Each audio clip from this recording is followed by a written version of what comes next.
स्तु नमो अरिहन्ताणं नमो सिद्धाणं नमो आयर्याणं नमो अज्जायाणं नमो लोये संवसाहुणं वन्दितु सर्वसिद्धे ध्रुवमचलमणोऽमं गतिं पते वोचामि समय पाहुड विणमो सुध केवली भणि नमः समय साराय स्वानुभूत्या चकासते चेत् स्वभावाय भावाय सर्वभावान्तरचिदे जिन स्वानुभूति से खेरी मम स्वानुभूति मधिगिरि श्री विमल धारा जन श्रुत आनंद अमृत से समता प्रवाह भावती रागादि विकल्प तोरी के माँ सरस्वती प्रतिभाव वंदन दृष्टि निज में जोड़ी के दृष्टि निज में जोड़ी के। ग्रंथराज समय सार जी यहाँ विराजमान है। श्रीमद् भगवत कुंद कुंदाचार्य देव प्रणीत यह अद्भुत उपकारी रचना और इस महान ग्रंथ के आधार से चलती हुई इन चर्चाओं में हम यहाँ पुण्य पाप अधिकार तक की चर्चा संपन्न कर चुके हैं। पुण्य पाप अधिकार की चर्चा पूरी हुई, अधिकार संपन्न हुआ, लेकिन फिर भी मन में एक भावना बनती है, जैसा कि पिछले अधिकारों के साथ में करते रहे हैं, यहाँ भी करें।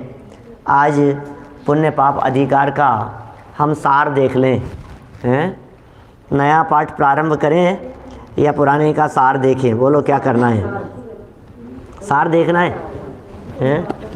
अब मैंने 10 मिनट पहले तक तो ये सोचा था कि आश्रम अधिकार शुरू करेंगे क्या, और अपन ने ये बात की नहीं कि भाई ये पुण्य पाप अधिकार की चर्चा ही करने लायक है, ऐसा ही अपन समझ रहे थे। और पुण्य पाप अधिकार की चर्चा की भावना से ही हम यहाँ आए भी हैं आपके बीच में। लेकिन ऐसा लग रहा है कि अधिकार का सार तो एक बार अपने को चलाना ही चाहिए, लेना ही चाहिए, हैं? पूरा निचोड़ आ जाए उसका। चलिए, तो बतलाइए आपने इस पुण्य पाप अधिकार में क्या पढ़ा। गाथा नंबर 145 से इस अधिकार की शुरुआत हुई। पुण्य पाप अधिकार की शुरुआत 145 नंबर गाथा से हुई और 145 नंबर गाथा से इसकी शुरुआत करते हुए ही पहले तो कलश दिया था, 100 नंबर का कलश। उस कलश में जो बात हुई थी वो तो वही थी कि पुण्य और पाप का जो दो पना है, इस दो पने को नाश कर ये जीव एक ही को स्वीकार करे या एक ही माने, ऐसी ज्ञान ज्योति को वहाँ वंदन किया गया था। ये बात तो हो गई थी पहले कलश की। फिर 145 नंबर गाथा में बात शुरू की, लेकिन उससे पहले ही 145 नंबर गाथा की शुरुआत करने के पहले ही अमृत चंद्राचार्य देव ने दोनों को जुड़वा पुत्र कह दिया चांडालिनी के। माने चर्चा ही यहाँ से ही शुरू की पुण्य पाप अधिकार की। पुण्य पाप अधिकार में पुण्य पाप की चर्चा नहीं, पुण्य पाप अधिकार में चर्चा यहाँ से शुरू की कि ये पुण्य और पाप ये दोनों ही एक चांडालिनी के युगल पुत्र हैं। ऐसा कहते हुए माने दोनों जन्मे एक साथ शूद्रा के घर में, ये 101 नंबर का कलश था, हैं? समय सार का 101 नंबर का कलश। और इस 101 नंबर के कलश में जो चर्चा कर दी गई वो अब अपने को ये तो याद नहीं है पद्यानुवाद तो, लेकिन अपने को तो वही याद है पुराना। जैसे खाहूँ चंडाली जुगल पुत्र जन तिन्ही, एक दियो बामन के एक घर राख्यो है। बामन कहायो तिन्ही, मध्य मास त्याग कीनो, चांडाल कहायो तिन्ही, मध्य मास चाख्यो है। तैसे एक वेदनी करम के जुगल पुत्र, एक पाप एक पुण्य नाम भिन्न राख्यो है। और दोहू माई दौड़ धूप, दोहू कर्म बंध रूप, याते ज्ञानवंत नहीं को अभिलाख्यो है। क्या दोनों में दौड़ धूप है, दोनों ही कर्म बंधन रूप हैं, इसलिए ज्ञानी जीव दोनों में से किसी एक की भी अभिलाषा नहीं करते हैं। याते ज्ञानवंत नहीं को अभिलाख्यो है। ज्ञानी जीव ज्ञानवंत जीव दोनों में से एक की भी अभिलाषा नहीं करते हैं, क्योंकि दोनों में ही भाग दौड़ दिखाई देती है, दोनों ही कर्म बंधन रूप दिखाई देते हैं। निराकुलता शांति दोनों में नहीं है, इसलिए दोनों ही एक समान है। यह बात कही गई इस 101 नंबर के कलश में। फिर 145 नंबर गाथा से मानो शुरुआत हुई इस प्रकरण की, और 4 तरह की बातें टीका में कह दी गई कि भाई इनमें भेद करो, इनमें भेद करो, इस अपेक्षा से भेद हो सकता है, इस अपेक्षा से भेद हो सकता है। 145 नंबर गाथा ये कह रही थी, सुशील है शुभ कर्म और अशुभ कर्म कुशील है, संसार के हेतु वे कैसे कहें कि सुशील हैं। अरे भाई सुशील तो उसे कहो जो संसार का हेतु हो, जो संसार का हेतु नहीं है उसे आप कैसे सुशील कहते हो। शुभ कर्म को सुशील कह रहे हो, अशुभ कर्म को कुशील कह रहे हो, लेकिन हमें ये तो बतलाओ कि ये शुभ कर्म भी तो संसार में ही प्रवेश कराने वाले हैं। कहतम होदि सुशीलम जम संसारम पवेशेदि हो, कहतम होदि सुशीलम, वो सुशील कैसे हो सकते हैं जो संसार में ही प्रवेश कराने वाले हैं। 4 हेतु यहाँ कह दिए, कारण रस स्वभाव फल, इन अपेक्षाओं से इनमें भेद करने की बात कही गई, और चारों ही के तर्क देते हुए यहाँ अमृतचंद्र स्वामी ने सब में सिद्ध कर दिया कि नहीं नहीं, इनका कारण भी एक ही है, इनका स्वभाव भी एक ही है, इनका अनुभव माने रस भी एक ही है, और इनका फल भी एक ही है। माने यदि आपको लगता है कि पुण्य का कारण अलग है और पाप का कारण अलग है, तो वे गलत फहमी नहीं है। आपको लगता है पुण्य का कारण तो अच्छे हैं, अच्छे अच्छे परिणाम हैं, और पाप का कारण खोटे भाव हैं, तो आचार्य अमृतचंद्र स्वामी कह रहे हैं दोनों ही का कारण अज्ञान भाव है।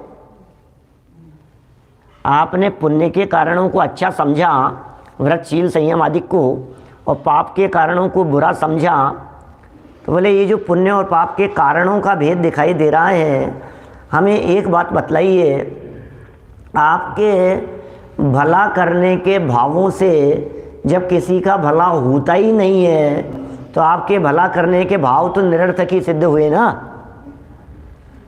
तो अज्ञान है, ये अज्ञान विधाता है इनका। शुभ अशुभ वृत्ति एकांत दुख अत्यंत मलिन संयोगी है, और विधाता कौन है इनका, जन्मदाता कौन है, बोलो। तो बोले अज्ञान है इनका विधाता, अज्ञान विधाता है इनका, निश्चित चैतन्य विरोधी है, वो चैतन्य का विरोधी परिणाम है। इसी तरह से कारण के साथ साथ में स्वभाव की बात कही कि दोनों ही एक पुद्गल के परिणाममय होने से दोनों का स्वभाव भी एक जैसा ही है। फिर इसी तरह से स्वाद की बात कही, आप कहते हो पुण्य का स्वाद तो मीठा आता है, पाप का स्वाद तो कड़वा आता है, लेकिन आचार्य देव कह रहे हैं अरे दोनों ही का स्वाद पुद्गलमय है, क्या मीठा कड़वा क्या देख रहा है, दोनों ही पुद्गल के स्वाद हैं। इसी तरह है उनके फल की बात कही कि साहब एक के फल में स्वर्ग मिलता है, एक के फल में नरक मिलता है। पंडित जी कुछ तो अंतर करो महाराज, आप क्या कह रहे हो, एक के फल में तो स्वर्ग मिक्स मिल रहा है और एक के फल में नरक तिर्यंश मिल रही है। अब नरक तिर्यंश और स्वर्ग को कैसे समान कह सकते हो।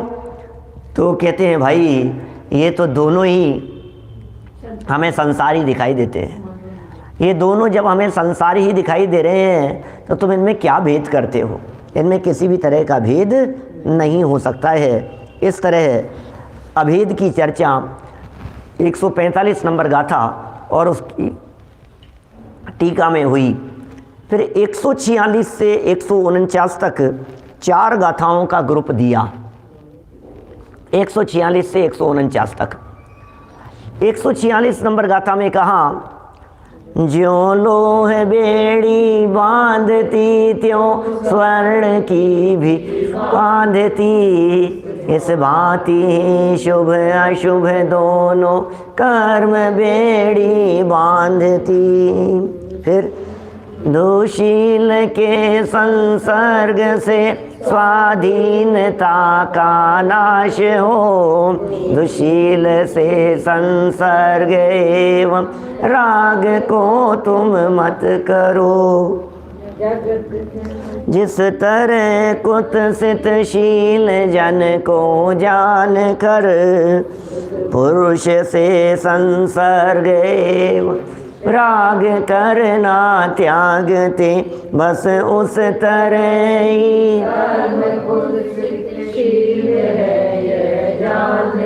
निज भाव रत जन कर्म से संसर्ग को है त्यागते। 4 गाथाएं यहाँ लिख दी।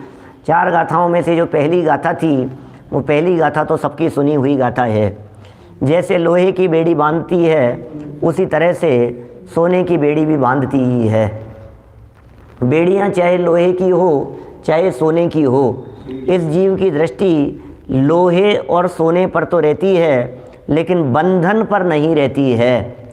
जिन ज्ञानी जीवों की दृष्टि बंधन पर होती है, वे लोहे और सोने से कोई फर्क नहीं करते। अरे लोहा और सोना तो दिख रहा है। मान लीजिए कदाचित आपको आँख से दिखाई नहीं देता हो, और आँख से नहीं दिखने पर आपको लोहे से बांधा चाहे सोने से बांधा, आपके क्या फ़र्क पड़ने वाला है? क्या अब दिखता है, ओह कितना सुंदर लग रहा है। अब 2 व्यक्तियों को बांध करके बिठाया हो, एक व्यक्ति को लोहे की बेड़ी से बांध के बिठाया हो, दूसरे व्यक्ति को सोने की बेड़ी से बांध के बिठाया हो।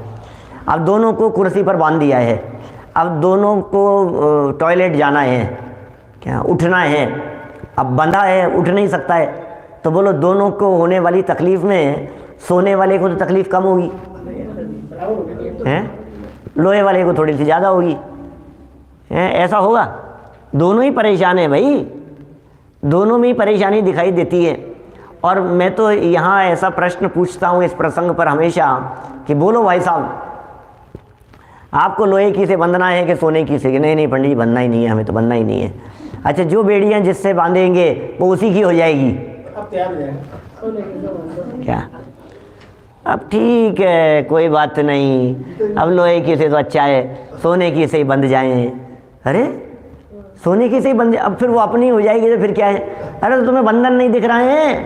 ये जो सोने की बेड़ियाँ कह करके पुकारा है, यहाँ अमृत चंद्राचार्य देव, यहाँ कुंद कुंदाचार्य देव की दृष्टि उस सोने और लोहे के साथ साथ में वो शायद ये कहना चाहते हैं, क्योंकि सोने की बेड़ियाँ नहीं होती, सोने के आभूषण होते हैं। और सोने के आभूषणों के आधार पर ये कहना चाहते हैं कि जो सोने के आभूषण तुम्हारे बंधे हैं वो भी बंधन है भाई, वो बंधन है।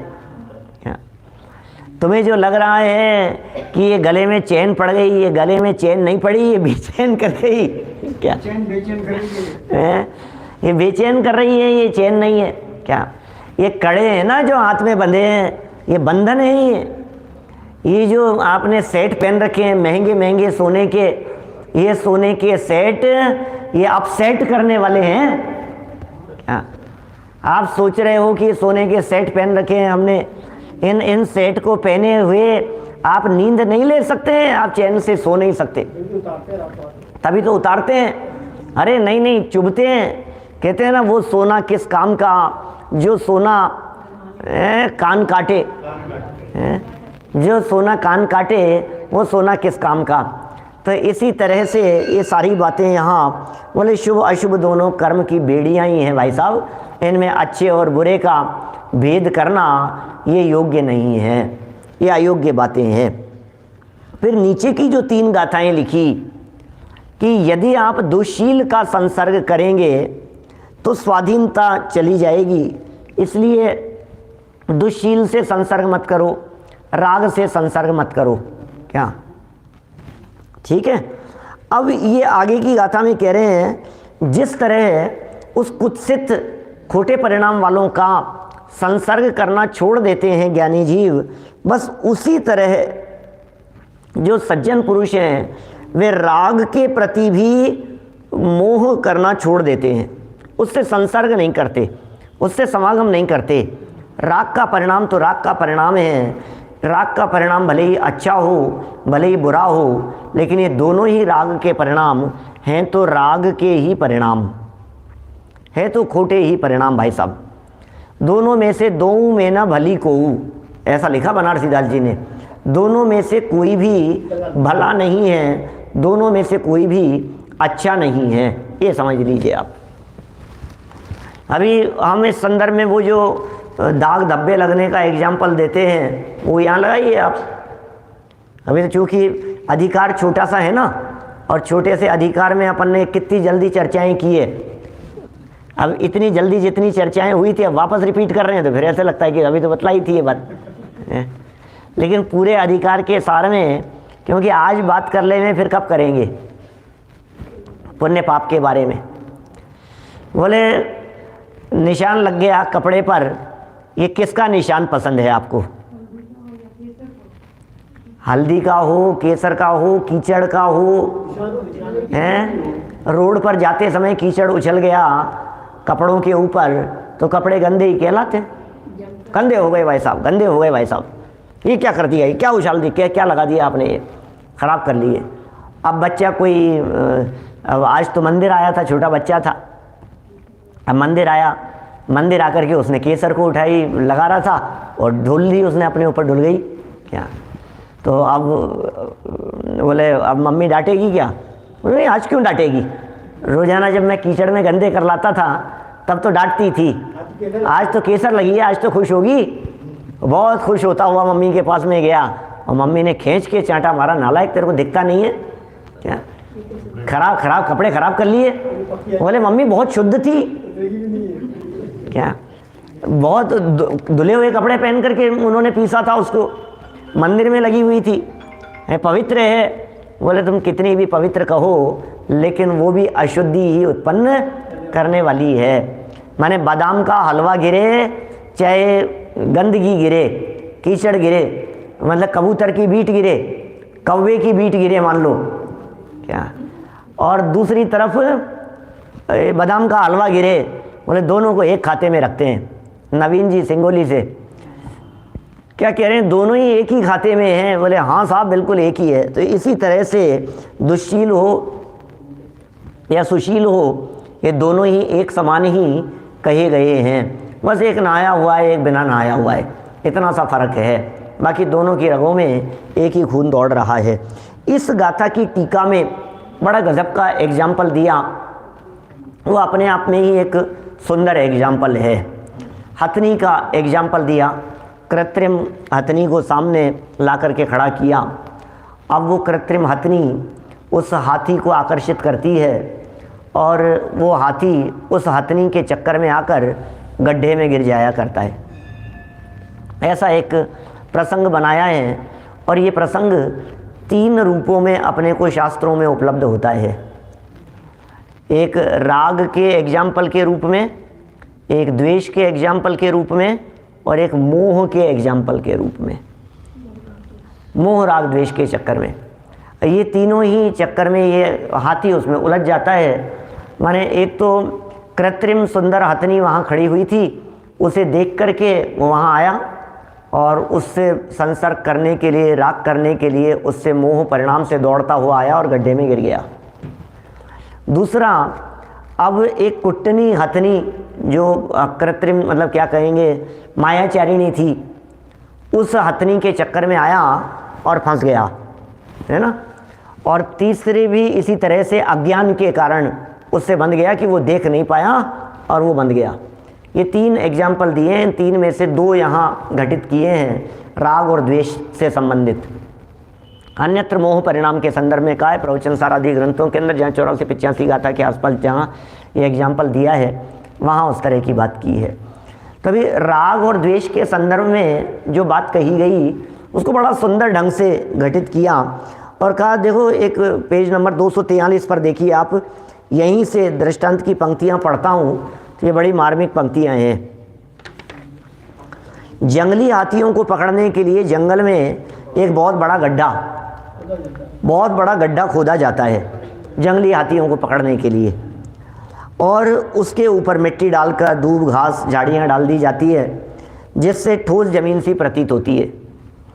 अब जंगली हाथियों को फंसाने के लिए एक चतुर हथनी को प्रशिक्षण माने ट्रेन किया जाता है। वह हथनी अपने कामुक चेष्टाओं से जंगली हाथियों को आकर्षित करती है, मोहित करती है और अपने पीछे पीछे आने के लिए प्रेरित करती है। उनसे नाना प्रकार की क्रीड़ाएं करती हुई वह हथनी उसे उस गड्ढे के समीप लाती है। तेजी से भागती हुई वह कुट्टनी हथनी तो जानकार होने से उस गड्ढे से बचकर निकल जाती है, पर तेजी से पीछा करने वाला कामुक हाथी भागता हुआ उस गड्ढे में गिर जाता है। इस प्रकार वह अपनी स्वाधीनता खो देता है, बंधन में पड़ जाता है। ये तो हुआ एग्जाम्पल। अब इस एग्जाम्पल से निष्कर्ष क्या निकाला? निष्कर्ष निकालते हुए दादा ये कहना चाहते हैं, अब वो कुटनी हथनी चाहे सुंदर हो चाहे कुरूप हो, बस ये पुण्य पाप है।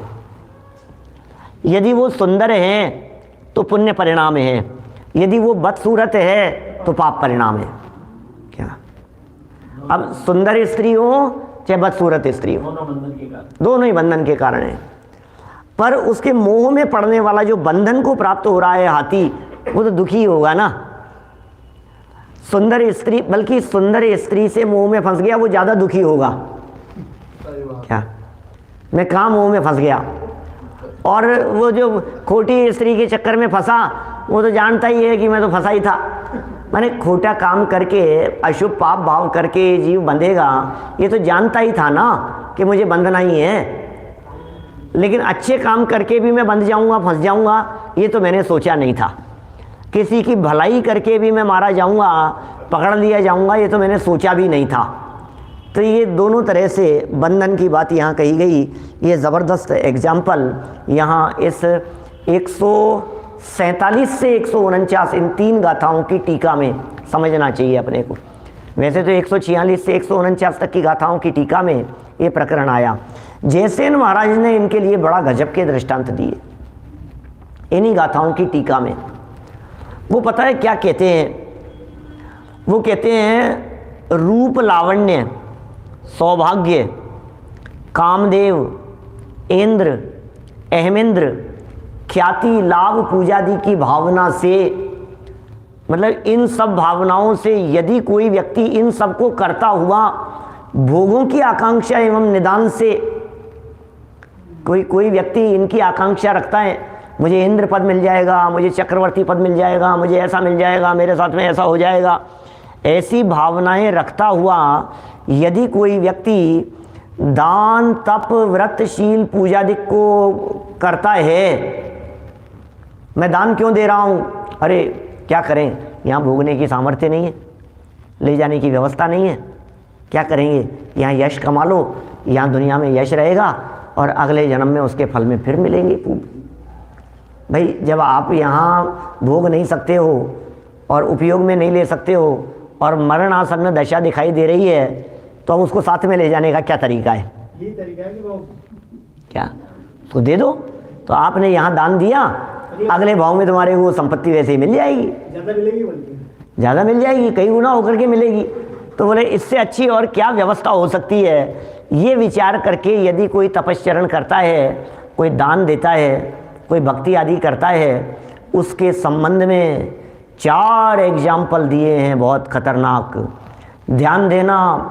इसका मतलब ये बातें जो यहाँ कहने वाला हूँ मैं, ये बातें सुना करके हर्षवर्धन जी साहब, ये बातें सुना करके वे आचार्य देव ये कहना चाहते हैं कि ये जो व्रतशील, दान, पूजन, भक्ति आदि के परिणाम हैं, पूजन करने के परिणाम हैं, दर्शन करने के परिणाम हैं, तीर्थ क्षेत्रों पर वंदना करने के परिणाम हैं, इन परिणामों को करते हुए कभी भी लौकिक कामना और इच्छाएं मत रखना। क्या? यदि लौकिक कामनाएं और इच्छाएं तुम्हारे माध्यम से रखी गई, भोगों की आकांक्षा रखी गई, तो तुम्हारी हालत क्या है उसे समझना। क्या कह रहे हैं ये? जिस प्रकार कोई व्यक्ति छाछ पीने के लिए रत्नों को बेचता है, रत्न दे रहा है किस लिए? छाछ पीनी है मुझे, तेरे में अकल नहीं है, ये रत्नों को बेच रहा है। क्या?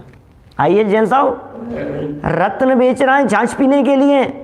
और सुनो, सेकंड एग्जाम्पल दिया, रत्न राशि को जलाता है, भस्म बनाता है। बोले राख चाहिए बर्तन मांजने के लिए। कैसे काम कर रहा है? मूर्ख है व्यक्ति। अब मैं क्या करूं, मुझे बर्तन साफ करने थे, मुझे बर्तन साफ करने थे, कोई मिला नहीं मेरे को, अब मेरे को कोई साधन मिला नहीं, मेरे को काम दिख रहा था, मैं क्या करूं?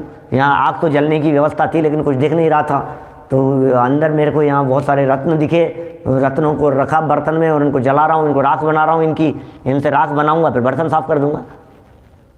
मूर्ख, तेरे में अकल नहीं है। अरे उन रत्नों की कीमत के चक्कर, कीमत में तो ये बर्तन नए आ जाएं, बर्तन क्या नए आ जाएं, चांदी के सोने के बर्तन आ जाएं, ये इतने बहुमूल्य हैं। अरे बर्तनों की दुकान खरीद ली जाए उन रत्नों से, तो बर्तन रोजाना बर्तन बिना मांजे हुए तो उनको फेंकता रहे और नए नए बर्तन ला करके रोजाना भोजन करता रहे तो कमी नहीं पड़े। लेकिन क्या करें, ये दूसरे प्रकार का मूर्ख व्यक्ति कहा। ये कौन है? ये वही व्यक्ति है, हाँ उसकी मूर्खता नजर आ रही है, अपनी नजर नहीं आ रही है।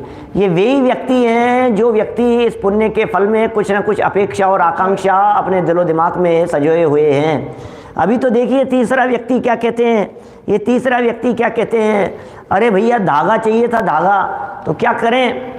बोले मोतियों का हार था, मोतियों के हार को पीस दो, धागा निकाल लो, धागा चाहिए अपने को। हार को पीस करके धागा प्राप्त करने की चेष्टा करने वाला। और चौथे प्रकार का जीव ऐसा कि मुझे तो कौदों की खेती करनी है। कौदे मतलब ऐसा अनाज, ऐसा धान्य जो बुंदेलखंड में बहुत कम पैसों में बिकता है, सबसे हल्का, गरीब से गरीब व्यक्ति जैसे खाते हों, ऐसे कौदों की खेती करने के लिए बोले ज़मीन चाहिए। बोले चंदन की लकड़ियों का ये जंगल है, इन लकड़ियों को जला दो, इन जंगल को काट दो, बेकार कर दो। क्या कर रहा है तू? चंदन की लकड़ियों को काटने का काम कर रहा है। कैसे एग्जाम्पल दिए आचार्य देव ने, भाई ये पुण्य से क्या चाह रहा है तू? ये इतना उज्जवल परिणाम करने का तुझे अवसर मिला। शिरीष भाई साहब चमरे वाले, बोलो क्या कह रहे हैं? माने इतनी सुंदर बात कह रहे हैं कि तुम ये क्या कर रहे हो, सोचो। ये जो पुण्य का जो परिणाम है, ये पुण्य का परिणाम आपको क्या करने वाला है, ये पुण्य का परिणाम क्या देने वाला है। ये पुण्य के परिणाम से आप विशुद्ध भावों को उपलब्ध हो सकते थे, ये पुण्य के परिणाम से आप उत्तम अवस्था को प्राप्त कर सकते थे यहाँ से कदम बढ़ा करके। लेकिन आपने इस पुण्य के फल में क्या चाहा? ये कैसी अज्ञानता है? ये अज्ञानता भरी मान्यताएं यहाँ तुड़ाने की दृष्टि से इन गाथाओं के अंदर इतने सुंदर प्रयोग किए गए। इतना बार बार समझाने पर भी समझ में नहीं आ रही है, क्या करें? अज्ञान से ग्रसित प्राणी हैं। देखो फिर कहते हैं 150 नंबर गाथा में आगे बढ़ करके इसी प्रकरण को थोड़ा सा और आगे बढ़ाया। 150 नंबर गाथा के अंदर आगे चल करके कहा, विरक्त शिवर मणि वरे अनुरक्त बांधे कर्म को, देश यह मत कर्म में अनुरक्त हो। अरे भैया जिनदेव का उपदेश है ये, क्या ये जिनदेव का आदेश है, ये जिनेंद्र देव का उपदेश है कि तुम इस कर्म में अनुरक्त मत हो, इस कर्म से अनुराग मत करो, इस कर्म को भला मत जानो, क्योंकि कर्म है ये बांधने वाला है। ये कर्म बंधन का हेतु है, ये कर्म बांधने वाला है, ये कर्म रुलाने वाला है। इस कर्म के रुलाने वाले स्वरूप को समझो और इससे दूर रहने का प्रयत्न करो। जो जीव विरक्त होते हैं वे तो शिव रमणी को वर लेते हैं, और जो अनुरक्त होते हैं वे कर्म पर्वतों से मारे जाते हैं, उसमें पिस करके रह जाते हैं। अभी विरक्त का क्या अर्थ है और रागी का क्या अर्थ है, इसका विशेष अर्थ हमने किया था उस समय जब चलाया था। हमने बतलाया यहाँ विरक्त का अर्थ वैरागी नहीं है, यहाँ विरक्त का अर्थ घर बार छोड़ देने वाला नहीं है। जिसने घर बार छोड़े हों वो भी रागी हो सकता है, और जो घर गृहस्थी में हो वो भी विरक्त हो सकता है। कैसी बात कर रहे हो, कैसी बात कर रहे हो आप, ये उल्टी बात कर रहे हो आप? बोले हाँ साहब, क्योंकि यहाँ तो मूल मुद्दा है राग के प्रति राग का। विरक्त कौन है? जिसका राग के प्रति राग टूट गया है वो विरक्त है। जिसको राग के प्रति राग नहीं है वो विरक्त है। जिसे राग में राग है, अपनेपन की बुद्धि है, वो रागी है। ऐसा है। सुनील जी सर्राफ साहब ये क्या लिख रहे हैं यहाँ? रागी जीव कर्म बांधता है और वैरागी जीव, वैराग्य को प्राप्त जीव कर्म से छूटता है। यहाँ सामान्य राग नहीं लिया है, अपितु शुभाशुभ राग में एकत्व बुद्धि करने वाला राग लिया गया है। माने धर्मचंद जी साहब क्या लिख रहे हैं? राग में राग करने वाले को यहाँ लिया गया है। अब राग का राग ये कितना खतरनाक है, सोचिए आप। ये राग करते हुए जी अरे नहीं करने लायक है, अपनी भूमिका में तो करने लायक है। करने लायक है, करने लायक नहीं समझता है ज्ञानी जीव। ज्ञानी जीव ये समझता है कि ये भी करने लायक नहीं है। अरे वो सदा काल उस राग को भी छोड़ने योग्य ही जानता है। कौन? ज्ञानी धर्मात्मा पुरुष। यदि किंचित मात्र भी राग को उपादेय माने तो बोले राग के प्रति राग है, ये अनंतानुबंधी राग है, वो छोड़ना है। बस यही जनवाणी का मर्म है। आगे कलश दे करके ये बात कह दी थी कि यही जनवाणी का मर्म है, और जो जनवाणी के इस मर्म को जान लेते हैं वे ही व्यक्ति आत्मज्ञानमय धर्म को प्राप्त होते हैं। अनंत काल हो गया भाई साहब, ये धर्म की बातें सुनी नहीं है, ये बातें सुनने को मिली नहीं है हमारे को। अनंत काल हो गया। फिर 103 नंबर का कलश जिसमें मुख के करैया एक शुद्ध उपयोग है, ये बात यहाँ कही गई। 104 नंबर के कलश में भी इसी तरह की आत्मोपलब्धि की बात कही गई। मनराज आशरण हो जाएंगे ऐसा लगता है ना। 151 नंबर गाथा देखिए, ऐसा लगता है साहब मनराज आशरण हो जाएंगे, फिर यदि शुभ भी नहीं करेंगे तो क्या होगा, अशुभ भी नहीं करेंगे तो क्या होगा। फिर तो भाई शुभ और अशुभ दोनों ही नहीं किए किसी व्यक्ति ने। हाँ, उनको अवलंब उन्हीं के पाई हैं। बड़ा बड़ा गजब का चंद था बनारसी दास जी का। मनराज आशरण नहीं होंगे क्योंकि उनका अवलंब तो उन्हीं के पास में है। नहीं, पुण्य को अकड़ रोग कह करके पुकारा बनारसी दास जी ने, और पाप को कंप रोग कह करके पुकारा। ये क्या है अकड़ रोग और कंप रोग? नहीं समझ में आया? अरे पुण्य ऐसा रोग है जिसमें इसका बदन अकड़ जाता है, थोड़ा अकड़ करके चलता है। पुण्य के उदय में ऐसा चलता है जैसे अपन अकड़ दिखाता है ये थोड़ी, और पाप के उदय में ये कांपता है, कंप रोग है। क्या? पुण्य के उदय में ये जीव अकड़ता है क्या, और पाप के उदय में ये जीव कांपता है। सहज स्वाभाविक सरलता जैसी वितराग भाव रूप सरलता है, वो सरलता तो इसके जीवन में रहती ही नहीं है। क्या भरत भाई क्या कहना है बोलो? शैलेंद्र जी चांदवाड़ साहब ये कह रहे हैं हम चौड़े बाजार सकड़ा, ऐसा ये पुण्य के फल में अकड़ अकड़ चल रही है इसकी, तो ये उसका निषेध कर रहे हैं। यहाँ उस पुण्य में बीतने वाले अकड़ रोग का निषेध कर रहे हैं, और पाप के फल में आने वाले कंप रोग का भी यहाँ निषेध किया और ये कहा कि शुभाशुभ भाव नहीं होते तो मनुष्य भाव नहीं मिलता। क्या बात कर रहे हो आप, ये मनुष्य भाव नहीं मिलते, अनुकूल संयोग नहीं मिलते, वीतराग भाव का आश्रय नहीं होता है, तो फिर मुनिराज फिर अशरण हो जाएंगे। मुनिराजों को शरण नहीं रहेगी कुछ भी। बोले अशरण होंगे नहीं, क्योंकि उन्हें मिल गया है एक शरण, और जो शरण मिल गया है वो शरण कोई और नहीं है, वो शरण है अपना भगवान आत्मा, वही एकमात्र शरण है। देखिए 151 नंबर की गाथा पढ़ते हैं अपन। परमार्थ ज्ञानमय समय शुद्ध मुनि केवली, इसमें रहे थिर अचल जो निर्वाण पावे वे मुनि। इसमें अचल रहते हैं जो मुनि निर्वाण को प्राप्त करते हैं। अभी ये जो गाथा है 151 नंबर गाथा, बहुत मार्मिक गाथा है। इस गाथा में भी जो बात कही गई है, ये सब जितने पर्यायवाची शब्द दिए हैं ये सारे शब्द आत्मा के लिए दिए। ये बहुत महत्वपूर्ण ध्यान देने योग्य बात है, ध्यान देना भैया क्या कह रहे हैं। 151 नंबर गाथा महत्वपूर्ण गाथाओं में से एक है। इस गाथा में लिखा परमार्थ है, ज्ञानमय है, समय है, शुद्ध है, मुनि है, केवली है। अब इसमें स्थिर रहने की बात कर रहे हैं ना, तो मुनि के स्वरूप में स्थिर नहीं होना है, केवली के स्वरूप में स्थिर नहीं होना है। मुनि और केवली के केवली स्वरूप ये भगवान आत्माएं हैं, मुनि स्वरूप ये भगवान आत्माएं हैं। अमृत चंद्राचार्य देव ने भी और जयसेन आचार्य देव ने भी मुनि, समय, श्रुत, केवली इन सब के अर्थ भगवान आत्मा के अर्थ में किए हैं। इनको इस तरह से घटित किया है कि ये आत्मा ही है। ये 151 नंबर गाथा ये कह रही है, आप इसको कोई ऐसा मुनि का मतलब मुनिराज मत समझना।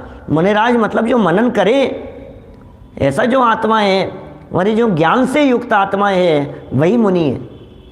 ऐसी केवल ज्ञान मात्र रहने वाले को यहाँ केवली कहकर के पुकारा।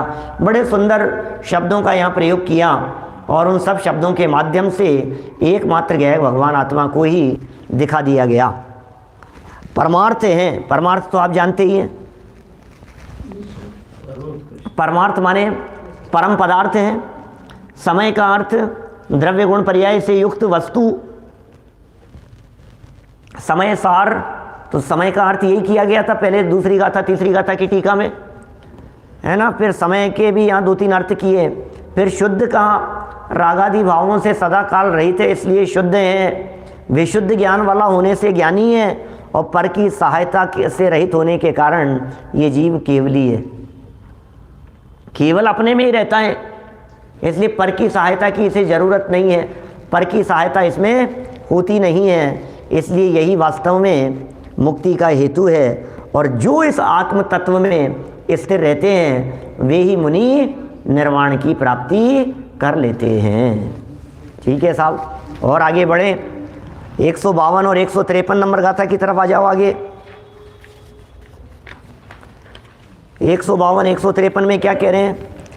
परमार्थ से हो दूर पर तप करे, व्रत धारण करे, सब बाल तप है बाल, व्रत वृष सब जिन वर कहे, व्रत नियम सब धारण करे, तप शील भी पालन करे, पर दूर हो परमार्थ से ना मुक्ति की प्राप्ति। कितने खतरनाक है गाथाएं। मैंने गाथाओं को देखो तो आपको ऐसा लगे ये क्या, कैसे ज़बरदस्त बातें कही है भाई साहब। ये बातें अपन लोग सुन सुन करके इतने पक्के हो गए हैं। क्या जितेंद्र जी भाई साहब मलकापुर वाले हैं, ये कैसी बातें हैं। इन बातों को सुन सुन करके अपन पक्के हो गए, इसलिए लगता नहीं है कोई नया आदमी पहली बार इन गाथाओं को सुने तो रिजेक्ट कर दे। भाई साहब ये क्या क्या पढ़ा रहे हो आप, ये क्या पढ़ा रहे हो आप। ये व्रत करो, तप धारण करो, हैं, व्रतशील पालन करो, संयम अंगीकार करो, लेकिन अब ये कह रहे हैं सब बाल तप हैं, सब अज्ञानियों के हैं, सब मूर्खों की चेष्टाएं हैं, सब बाल चेष्टाओं के समान है। निर्दयता से ऐसी बातें कह दी विनयकांत जी। जिग्नेश भाई क्या कह रहे हैं ये कह रहे हैं भाई साहब यदि तुम परमार्थ से दूर हो तो बोले सब के सब खोटे हैं, तुम्हारे किसी काम के नहीं। भाई दिनेश जी सिंघई साहब, पंचाग्नि तप या महाव्रत कुछ भी करो सिद्धि नहीं। आगे लिखा है 200 नंबर का कलश है, 201 कितना नंबर का कलश है, मैं लिखा है पंचाग्नि तप या महाव्रत कुछ भी करो सिद्धि नहीं, जाने बिना निज आत्मा जिनवर कहें सब व्यर्थ है। ओह क्या क्या बात कह रहे हो आप। जिनेंद्र भगवान ये कह रहे हैं यदि जाना नहीं तो सब व्यर्थ है, सब व्यर्थ है। ऐसे ऐसी ऐसी हिम्मत, ऐसी बातें कहने की ताकत किसमें हो, ऐसी बातें कहने की ताकत भाई साहब। वीतराग दिगंबर संतों के अलावा कौन इस तरह की बातें कहें कि ये सब व्यर्थ हैं। ये भगवान आप इनको कैसे व्यर्थ कह करके पुकार रहे हो, हमारी हिम्मत नहीं है, हम इन्हें कैसे व्यर्थ कह दें। बोले व्यर्थ कहना ही पड़ेगा तुम्हारे को। जिनेंद्र कितना 142 पेज नंबर कितना है 324 नंबर पेज निकालिए साहब, 324 नंबर पेज। चलो अभी 324 पर पहुंचने में तो बहुत दिन लगेंगे अपने को। 324 नंबर निर्जरा अधिकार का 142 नंबर का कलश है। पंचाग्नि तप या महाव्रत कुछ भी करो सिद्धि नहीं, जाने बिना निज आत्मा जिनवर कहे सब व्यर्थ है। मोक्षमय जो ज्ञान पद वे ज्ञान से ही प्राप्त हो, निज ज्ञान गुण के बिना उसको कोई पा सकता नहीं। बोलो आप, हाईलाइटेड चीज क्या है, परमार्थ से बाह्य बस। बोले परमार्थ यदि साथ में है तुम्हारे, फिर चाहे कुछ भी करो कोई दिक्कत नहीं है। माने आप परमार्थ को साथ में रख करके व्रत करो, तपस्चरण करो, भक्ति पूजन दान जो करना हो तुम्हें करो, हम सब स्वीकार्य है। लेकिन परमार्थ को यदि आप भूल गए, परमार्थ को छोड़ दिया और बाकी सब काम किया, बोले कुछ सिद्धि होने वाली नहीं है। परमार्थ से हो दूर पर तप करें, व्रत धारण करें। सब बाल तप है, सब बाल व्रत हैं। कौन कह रहा है। अब ये ऐसी कठोर बात इन्होंने यहाँ कही तो आचार्य देव कहना चाह रहे थे कि भैया मैं मेरी बातें नहीं लेता हूँ, ये बात मैं कहूँगा लोग मेरा गला पकड़ लेंगे। बोले ये तो वृषवादी सब जिन भगवान ने कही। अब बोलो तुम्हें क्या कहना है, अब तुम उनसे निपटते रहो, हमारे से बात मत करो। ऋषभ देव ने कही है, अजित नाथ ने कही है, संभवनाथ ने कही है, वीर जिनेंद्र ने कही है, भगवान महावीर स्वामी ने कही है। भैया हम कौन कहने वाले, हम तो उनकी बात कह रहे हैं। अब ये बात कहते ही अब सब सामने वाले शांत हो जाते, क्या करें यार, भगवान की कही हुई बात है, क्या करूँ, इसको क्या कहूँगा, मैं भगवान की कही हुई बात है। सब सहज हो जाते हैं, शांत हो जाते है ना। व्रत नियम सब धारण करो, तपशील भी पालन करो, पर परमार्थ से दूर हैं जो जीव, उन्हें मुक्ति की प्राप्ति कभी भी नहीं हो सकती है। परमार्थ से दूर रहने वालों को मुक्ति की प्राप्ति हो ही नहीं सकती है, ये बात कहना चाह रहे हैं भाई साहब। कितना कठोर शब्दों में ये कह रहे हैं। तो फिर साहब छोड़ दें इनको, नहीं करें इनको। भाई सुन, ध्यान रखना, तू यदि इसे छोड़ देगा पहले और गिरेगा नीचे तो इसमें तेरा ही कसूर है, हमारा कुछ दोष नहीं है। उपदेश तो ऊंचा चढ़ने को दिया जाता है। 232 नंबर पेज, मोक्ष मार्ग प्रकाशक का 232 नंबर पेज, पहली दूसरी लाइन में कह रहे हैं। क्या कह रहे हैं वहाँ, या नहीं, मोक्ष मार्ग प्रकाशक कह दिया फिर भी नहीं समझ। क्या कह रहे हैं, अरे भाई साहब 100 मतलब कौन सा 232 नंबर पेज पर वे लिख रहे हैं वहाँ, अरे भाई उपदेश तो ऊंचा चढ़ने को दिया जाता है। प्रमोद जी भाई साहब विदिशा, बोलो उपदेश तो ऊंचा चढ़ने को दिया जाता है, तुम यदि नीचे गिरोगे तो क्या होगा, उल्टा कार्यकारी होगा। हमने यहाँ बातें कही है, इसके लिए एग्जाम्पल दिया उन्होंने, महाराज ने। देखो क्या कहते हैं, जैसे ना आचार्य देव ने एग्जाम्पल दिया, चावल के अंतरंग तुस के चले जाने पर बाहर का छिलका नहीं रह सकता, ये है। असली बात। माने अंतरंग छिलका यदि चला गया तो बाहरी चीज कैसे रह सकती है, ये बतलाओ। जिस व्यक्ति के ये आप कहोगे साहब पुण्य छोड़ दिया, पुण्य छोड़ दिया, अरे तो पाप तो पहले ही छूट गया था। पुण्य रूपी छिलका जिसके उतर गया है उसके पाप रूपी ऊपर का कवर रह सकता है क्या? वो पहले छूटेगा। मूंगफली का जो बड़ा कड़क छिलका है बाहर वाला, ये छिलका रह सकता है क्या यदि अंदर का वो लाल कलर का छिलका, बारीक छिलका वो उतर जाएगा तब बतलाओ आप। पहले छूटेगा, वो पहले छूट जाएगा। इसी तरह से यहाँ शिक्षा दे रहे हैं भैया ये सब पहले छूट जाएगा, इनमें कोई दम नहीं है। चलो 154 में देखो, परमार्थ से है बाह्य वे जो मोक्ष मग नहीं जानते, अज्ञान से भव गमन कारण पुण्य। लो कैसी बातें कह देते हैं ये। वे लोग परमार्थ से बाह्य ही हैं जो मोक्ष मग को तो जानते नहीं हैं और अज्ञान के कारण, भव गमन के कारण पुण्य को ही चाहते रहते हैं। कितनी कितनी स्पष्ट शब्दों में कह रहे हैं, पुण्य को यदि तुम चाहते हो, ये तो संसार गमन का कारण है, ये तो संसार परिभ्रमण का कारण है भाई। ये संसार परिभ्रमण के कारण तुम पुण्य को ही चाह रहे हो अभी भी, इतना समझने के बावजूद भी कितनी बड़ी भूल में हो। ओहो क्या बतलाएं भाई साहब। चलो आगे बढ़ो। फिर कहते हैं 154 नंबर गाथा में कि साहब एक बात बतलाओ आप, ये पुण्य तो नहीं था, ये था, छोड़ देने योग्य था, ये भव गमन का कारण था, लेकिन फिर मोक्ष का कारण क्या है? हम आज तक उपवास आदि अंगीकार कर रहे थे, व्रत अंगीकार कर रहे थे, हमने प्रतिमाएं धारण की ये समझ करके कि ये मोक्ष का कारण है। अब प्रतिमाएं धारण कर ली, हमारा भाव है आगे चल करके दीक्षा लेने का, और आप कह रहे हो ये मोक्ष का कारण नहीं है। मोक्ष का असली कारण क्या है? आगे गाथा 155 नंबर गाथा। जीवादिका श्रद्धान सम्यक ज्ञान है, रागादिका परिहार चारित्र यही मुक्ति मार्ग है। जीवादि का श्रद्धान क्या वो सम्यक्त्व है, उनका ज्ञान वो ज्ञान है, और रागादि का परिहार वही चारित्र है, और सब मिलाकर के बोले यही मुक्ति का मार्ग है। इसमें क्या है विशेष जो है इस गाथा की व्याख्या में जो अमृत चंद्राचार्य देव ने खोला है, बोले श्रद्धान स्वभाव से ज्ञान का होना, माने श्रद्धान स्वभाव से ज्ञान का होना, ज्ञान से ज्ञान का होना, रागादि के परिहार से सहित ज्ञान का होना, माने वो ज्ञान की बात कर रहे हैं वहाँ।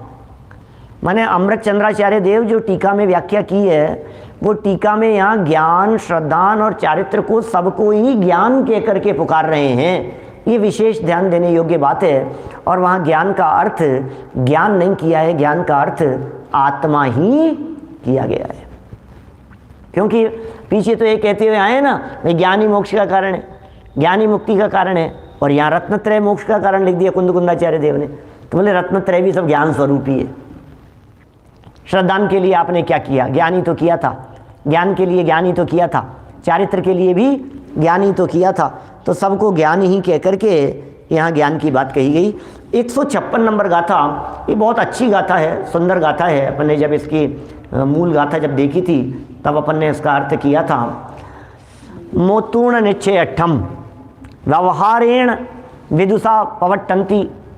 ध्यान देना क्या लिखा है, मोतूर्ण निश्चय अट्ठम। मोतूर्ण माने छोड़कर, क्या छोड़कर?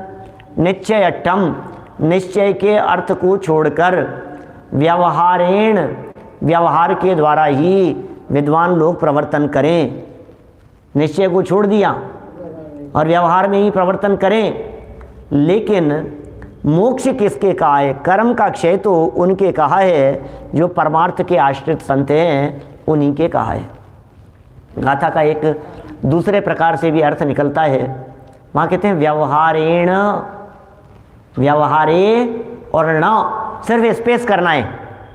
क्या सोचो क्या कह रहे हैं, माने व्यवहारेण, व्यवहार में नहीं प्रवर्तन करते। तो कहते हैं व्यवहार में प्रवर्तन करते हैं, विद्वान लोग व्यवहार में प्रवर्तन करते हैं, एक अर्थ ये किया। दूसरा अर्थ किया व्यवहार में प्रवर्तन नहीं करते हैं, बोले परमार्थ को छोड़ करके व्यवहार में प्रवर्तन नहीं करते, ऐसा अर्थ हो गया। परमार्थ को छोड़कर व्यवहार में प्रवर्तन नहीं करते ज्ञानी जीव, परमार्थ में ही प्रवर्तन करते हैं। और दूसरा अर्थ क्या किया, परमार्थ को छोड़ करके यदि व्यवहार में प्रवर्तन करते हों तो उनके कर्म क्षय नहीं होगा, क्योंकि कर्म क्षय तो परमार्थ आश्रित संतों के ही कहा गया है। ख्याल में आई बात, दोनों तरह से अर्थ कर दिया यहाँ। ये दो तरह का अर्थ ये विशेष है इस गाथा का। कुछ कुछ गाथाएं कभी कभी ऐसी निकलती है जिन गाथाओं के अंदर इस तरह के विशेष अर्थ किए गए हों। चलिए और आगे बढ़ते हैं। 156 के बाद में 3 कलश दिए बड़े सुंदर, 106 से लेकर के 108 तक। इन कलशों में 108 नंबर कलश की जो अंतिम लाइन है वो विशेष ध्यान देने योग्य है। इसीलिए अध्यात्म में है निषिद्ध शतबार। ओ क्या कह रहे हो, इसलिए भैया ये जो अध्यात्म की बात थी, इस अध्यात्म की बात में 100 बार निषेध किया है। 100 बार, 100 बार तो कहने का शब्द है, हजारों बार निषेध किया है। मोक्ष का तिरोधाई होने की वजह से ये स्वीकार करने योग्य नहीं है। बस हम इसे कैसे स्वीकार कर सकते हैं, ये लिखा है, मोक्ष पंथ की कतरनी कह करके पुकारा है इसको बनारसी दास जी ने, है ना। याते दो क्रिया मुख पंथ की कतरनी, बंध की करैया दो में न भली को, बाधक विचारी में निषिद्ध की नहीं करनी।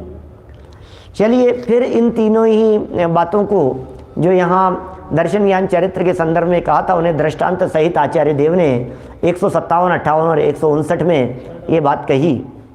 बोले सफ़ेदी जैसे नष्ट हो जाती है मैल के संयोग से, ऐसे ही सम्यक्त्व मिथ्यात्व मल के संयोग से नष्ट होता है, और सद्ज्ञान अज्ञान मल के संयोग से नष्ट होता है, और चारित्र भी कषाय मल के संयोग से नष्ट होता है।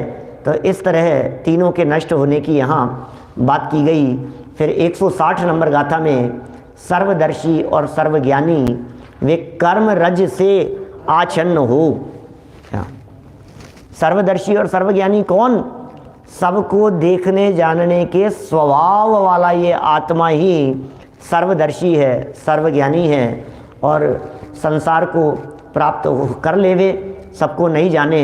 इसमें हमें आश्चर्य लगता है कि भाई तुम इतने समझदार होकर के भी कहाँ कौन से चक्करों में उलझ गए, हमें तो इसमें आश्चर्य लगता है।